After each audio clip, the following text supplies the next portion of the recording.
Hello and welcome to lesson number 5, Stop Your Double Standards. Dear ladies, today's lesson is about pointing out to you the double standards that Western women are so wont to engage in. I want to start out by saying that I can absolutely assure you that hypocrisy and double standards are very unattractive to quality men. We do not like women who continually display hypocrisy and who continually judge themselves and other women on a totally different set of standards by which you judge men. Quality men like me also do not like your constant refrain of "do not judge me" when you are so judgmental yourselves. These double standards are very unattractive and they are very obvious to quality men. Let me recount some examples so that you know what I'm talking about. Men like me who have been long-term victims of the crimes of perjury, kidnapping, extortion, theft and child abuse of our children often have our legitimate statements of crime totally dismissed with "he is just angry" or "he's bitter," things like that. Over the last 6 years, I have heard many thousands of women dismiss the fact that Jennifer committed the crimes of perjury, kidnapping, extortion, theft and child abuse with "you are just angry and bitter." Forgetting the fact that I am not angry and not bitter, and I am very happy to be rid of the albatross of wife and children around my neck, the question needs to be put back to you Western women. What does that even mean when you say that? Meaning, what does it even mean to say "he's just angry and bitter" as an excuse to dismiss the fact that a woman committed a series of crimes and caused severe injury, harm and loss to a man? Do you women have no idea how insulting such a comment is? Do you women have no idea just how repulsive you occur to a quality man like me when you make such comments? Really, do you not understand that you're repulsive when you say that? Making such comments places a woman beneath my contempt because she's openly supporting and condoning these crimes while attempting to distract me from the fact that she is condoning these crimes by insulting me. I have no idea why many thousands and thousands of women have made a comment that clearly marks them as being of extremely poor character and lowering themselves beneath my contempt, but they do it over and over again. I have no idea why they think it is a good thing to say. Now turn it around. What do women say when a woman hits a man? Well, the number one response is, "Well, you must have done something to make her angry, so you must have deserved to be hit." These are the actual words that many thousands of women have used to justify women hitting men.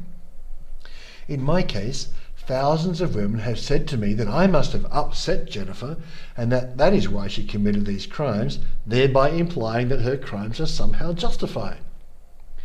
But what do we hear about men hitting women? There is never a reason to hit a woman. Violence against women is always wrong. But violence against men? Well, you must have done something to make her angry, so if she hits you, then that's perfectly okay and you must have deserved it. Ladies, your hypocrisy and double standards on the issue of women committing crimes against men, such as perjury, kidnapping, extortion, theft and child abuse, such as physical violence, such as false allegations, are making you deeply, deeply unattractive to us quality men. Who wants a woman who is such a hypocrite she says violence against women is never okay, while at the same time claiming it is perfectly okay for me to call the cops, lie to them and get them to assault you? That's okay. Quite frankly, my dear reader or listener, it is staggering to me that someone has to create a lesson for you that says women who exhibit the character traits of hypocrisy and double standards are very unattractive to quality men. Why is it that someone even needs to say that to you? You might want to ask yourself that question. Another example of blatant double standards is the area of infidelity, where there is an agreement to be monogamous between a man and a woman. What do women say when a man breaks an agreement of monogamy? "He is a cheating bastard and should be hung from the highest yardarm." Women viciously attack men who cheat on their wives. We all know that. But turn it around. What do women say when a woman breaks an agreement of monogamy? Well, he was not making her happy. He could not get the job done at home. He drove her into the arms of another man. You all know this is what you say. You all know such comments are common for women to make when a woman cheats on her husband. She has the right to make herself happy any way she sees fit, while he does not.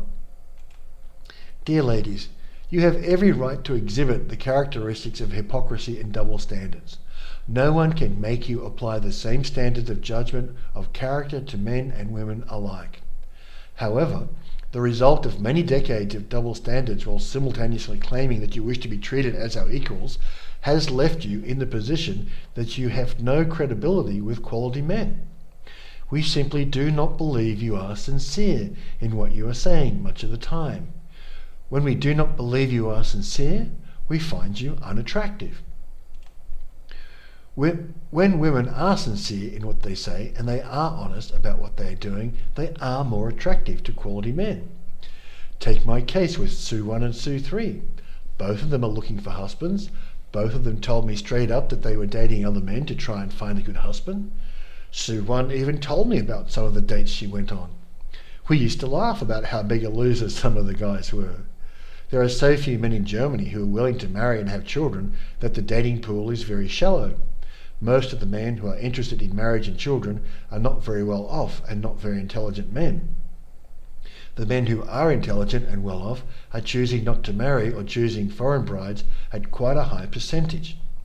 Sue 1 used to ask me in great frustration, "Why is it that I have such bad luck with men? Why can't I find a good man to marry and start another family with?" And of course the answer is that men are waking up in larger and larger numbers, that the woman can take the position they can take a man's children from him at any point in time, and the men are not willing to sign up for that deal anymore in rapidly increasing numbers. Women have demonstrated that when they say, "until death do us part," they mean, "until I am not happy with you anymore." That's what they mean. There is no way to hide this is what women really mean anymore. Too many of you have divorced too many quality men for no more than, "I am not happy with you and I want another man to make me happy." In the case of Sue 1 and Sue 3, we had no agreement of monogamy, and we were happy with that. We were not married and had taken no vow to forsake all others. This level of honesty made Sue 1 and Sue 3 more attractive to me. If they had claimed, "I want our relationship to be monogamous," and then cheated, that would make them less attractive to me. Indeed, all my Eastern European women friends openly say that women cheat much more than men because the other women do not let the men know that it's going on. They just keep quiet about this.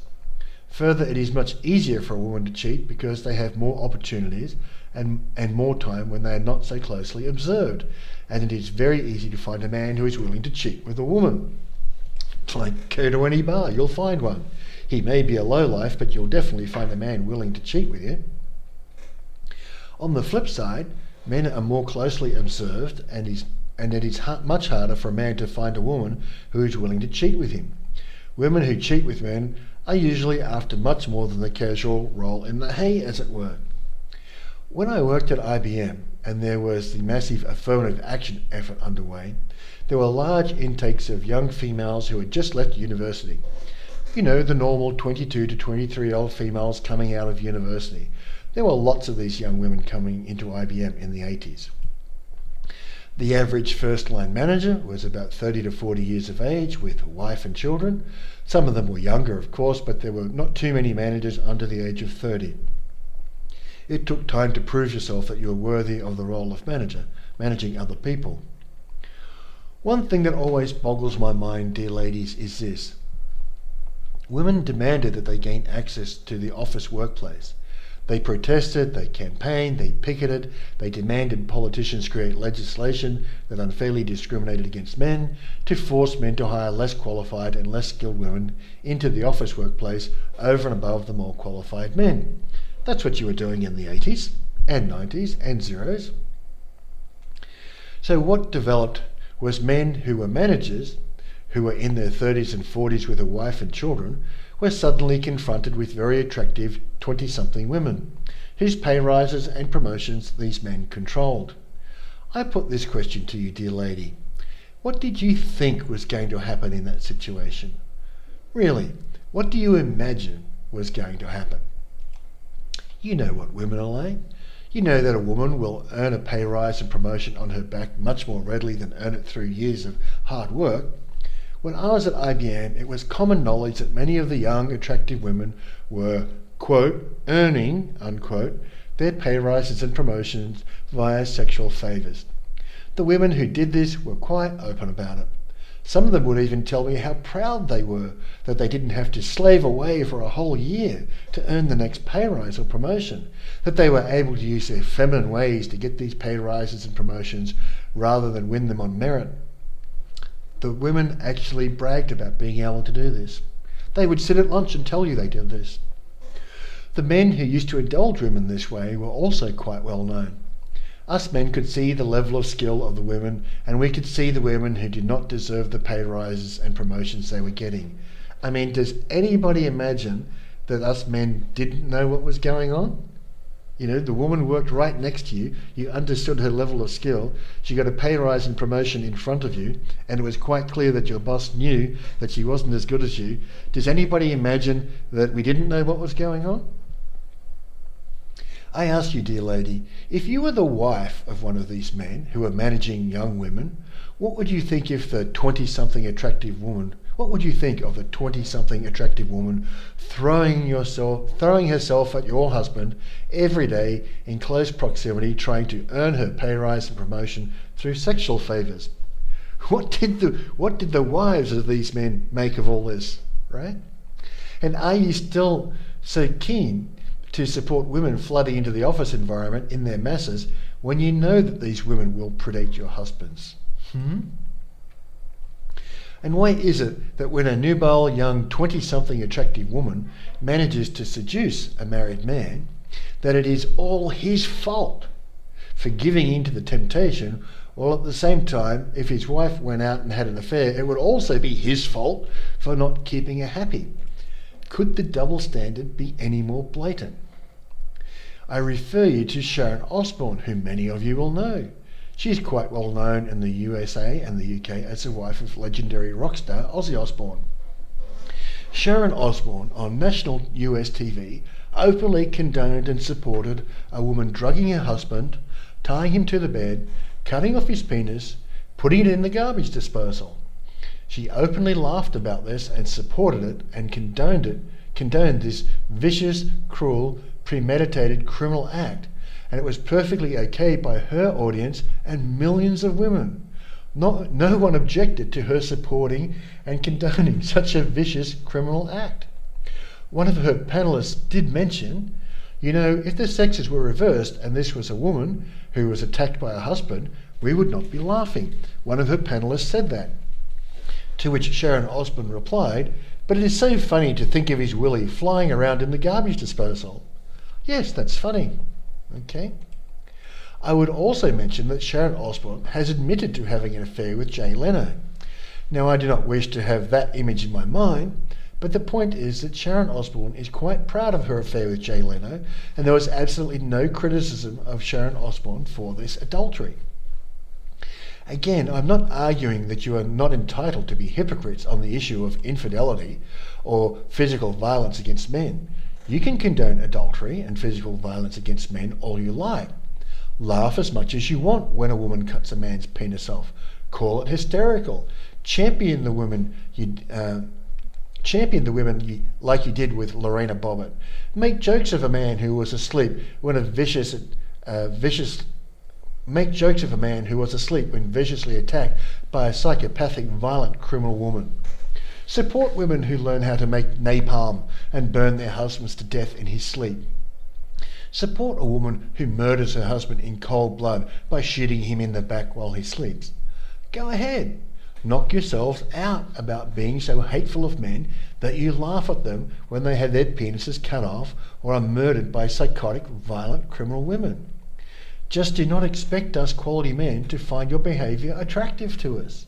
Do not expect us to believe you are sincere when you say, I love men, I think men are great.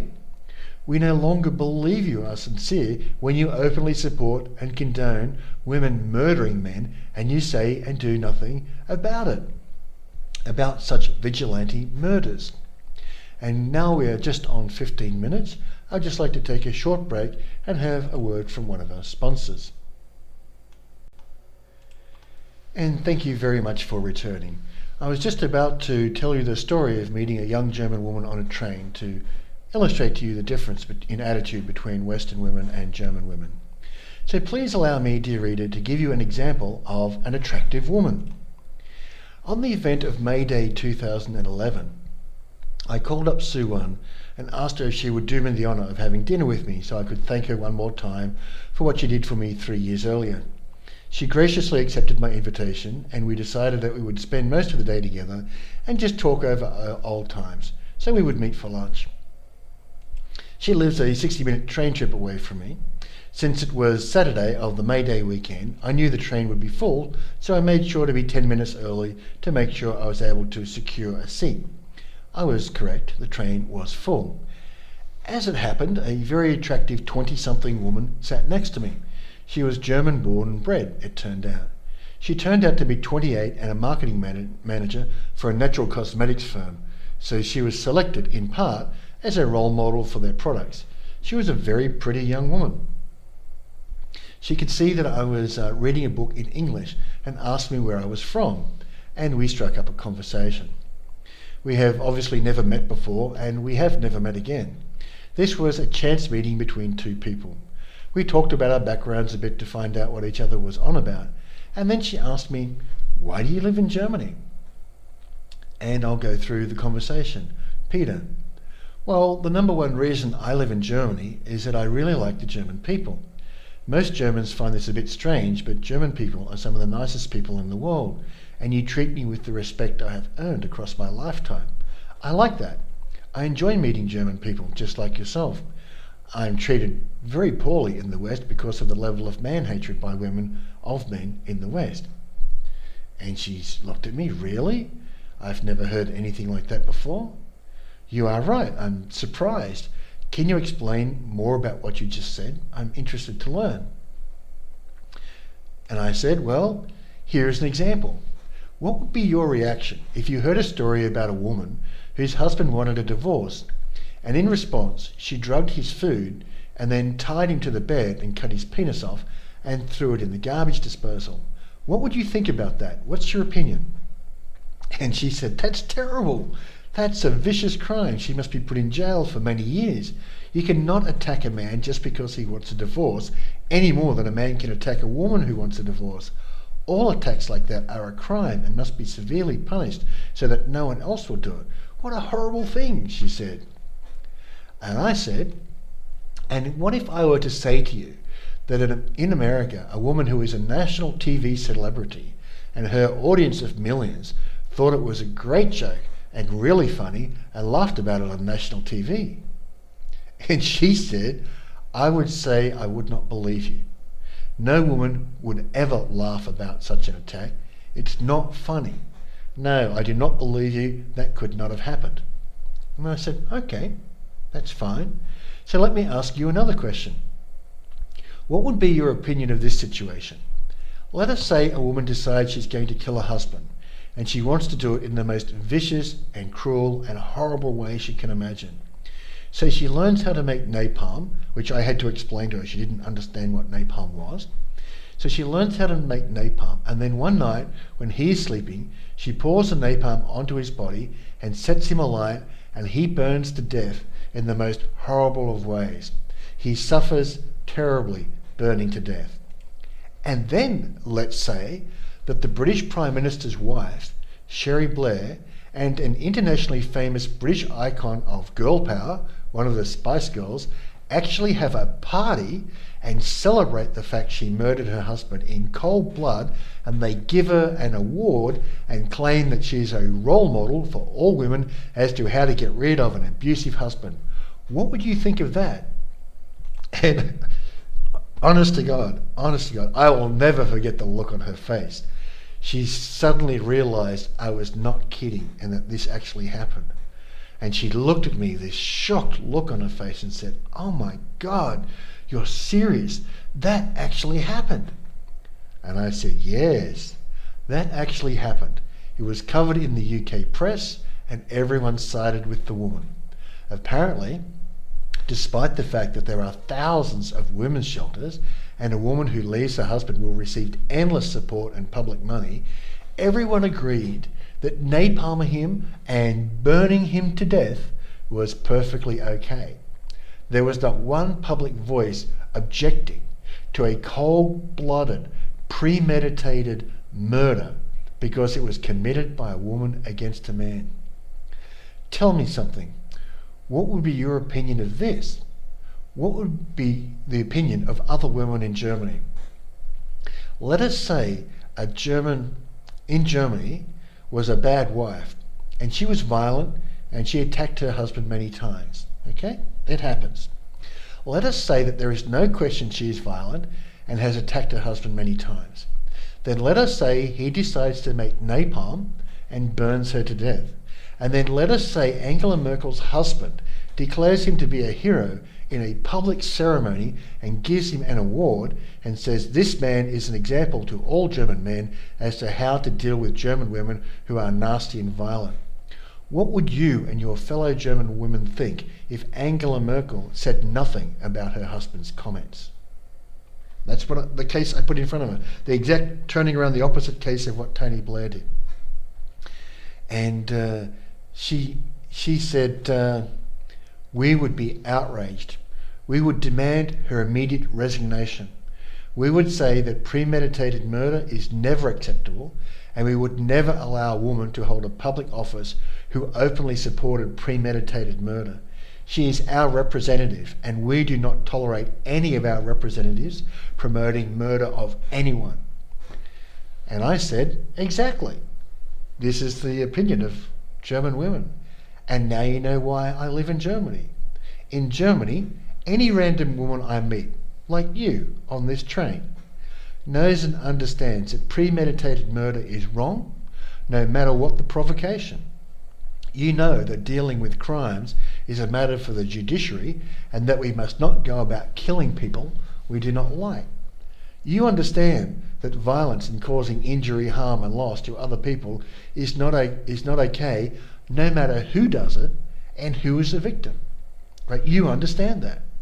But in the West, any random woman I talk to is a 99.9% plus chance to be of the opinion that killing men is okay, that committing crimes against men is okay. And I find those women to be very unattractive. Why would I sleep? I said to her, and I'm pointing to myself, why would I sleep next to a woman who openly condones women killing men or cutting off a man's penis? What man would want to sleep defenseless next to such a woman? You'd have to be insane, right? And she's like, yeah, you have to be able to trust the woman you're going to sleep with. If it's considered okay to cut your penis off while you're asleep, if she's expressed that opinion, she said, I wouldn't sleep next to a man who openly said it was okay to rape women. I would never go with a man who said it was okay to rape or beat women. That's not okay. The conversation moved on to where I was going today and what I was doing. I gave her a brief overview that Sue One had helped me save my life when I was suicidal in April 2008. I told her of the famous bread roll incident that you can read about on this link, and there is a link there. I told her that such a woman like Sue One gave me great hope that one day I might be able to have a woman like that in my life. I told her that in the West there was no prospect of ever finding such a woman because the women openly supported women murdering men and mutilating men. I told her that the very fact that the vast majority, meaning 99.9% plus, openly support women murdering men and physically mutilating men made them not the sort of women I would like to sleep next to defenseless. What might such a woman do to me as I slept? Might I wake up missing my penis? I told her that it was important for me to be able to trust the woman that I slept next to, and that I would never trust any woman in the West ever again.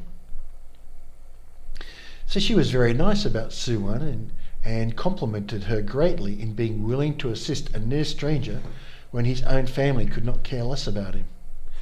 She thanked me profusely for the conversation and talking to him. She said it was one of the most intriguing and interesting conversations she had ever had, and that I had given her a great deal of food for thought. She openly admitted that she had never heard any such things happening in the West, and was shocked to the core as to what I had shared with her. My dear ladies, my dear readers or listeners, that is what an attractive woman looks like. Not only will she dress and groom herself well to go out in public on a train trip on a holiday weekend, but if you ask her if killing men is okay, if burning men to death is okay, if drugging them and cutting their penises off as they sleep are okay, if endorsing these criminal acts is okay, she will actually be shocked and horrified and strongly speak against premeditated murder, premeditated criminal bodily attacks, and say that women must be held accountable for their crimes on exactly the same basis as men. That's what I would call an attractive young woman. Naturally, the women who openly condone and support premeditated murder, premeditated physical attacks like cutting men's penises off as they sleep, I find unattractive. I and other quality men do not want to sleep defenceless next to a woman who condones murder and bodily mutilation of men any more than a woman would want to sleep next to a man who condoned and supported bodily murder and bodily mutilation of women. And we all know that if a male politician ever openly said that there were circumstances in which a husband was justified in napalming his wife and burning her to death, he would not be in office very long. We all know that. My dear lady, if you want to be a good wife, one thing I highly recommend you do is denounce women who commit premeditated murder of their husbands. Denounce women who commit premeditated physical attacks on their husbands, especially as they sleep defenceless. Demand women who commit such crimes are punished in exactly the same way you would like to see a man punished should he do the same to a woman. If you do that, you will increase your attractiveness to quality men. If you do not do that, the quality men have noticed your silence, and they will find you every bit as unattractive as I find women who openly condone and support murder and physical mutilation of men as they sleep. As I say at the start of many of these lessons, it beggars my belief that a man has to create lessons like this. But it is quite clear that these lessons are necessary, because it is quite clear that the vast majority of women openly condone and participate in the most obscene of double standards. Ladies, if you want to be attractive to men, stop with the double standards. We find them very, very unattractive. This is the lesson for today. I hope you enjoyed this lesson. Thank you very much for listening.